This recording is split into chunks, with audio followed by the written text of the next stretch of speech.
গ্রামের সহজ সরল জীবনে এখনও নদী পারাপারের ভরসা হলো কাঠের তৈরি ছোট্ট নৌকা। সকাল বিকেল মানুষ গরু ছাগল বাজারের ঝুড়ি সব কিছু নিয়ে চলেছে নৌকার যাত্রা। মাঝি তার বাঁশের দাঁড় দিয়ে ধীরে ধীরে টেনে নিয়ে যাচ্ছে নৌকাকে। নদীর বুকে দুলতে দুলতে নৌকা চলার সময় এক অদ্ভুত প্রশান্তি ছুঁয়ে যায় মনকে। নদীর ঢেউ, বাতাসের সুর শব্দ আর চারপাশে সবুজের আবহাওয়া সব মিলিয়ে যেন এক টুকরো জীবন্ত গ্রামীণ সৌন্দর্য।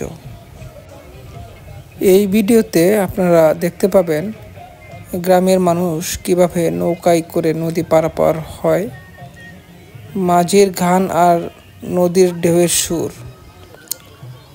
আর নদীর বুকে দুলতে থাকা নৌকার আসল অভিজ্ঞতা। ধন্যবাদ সকলকে।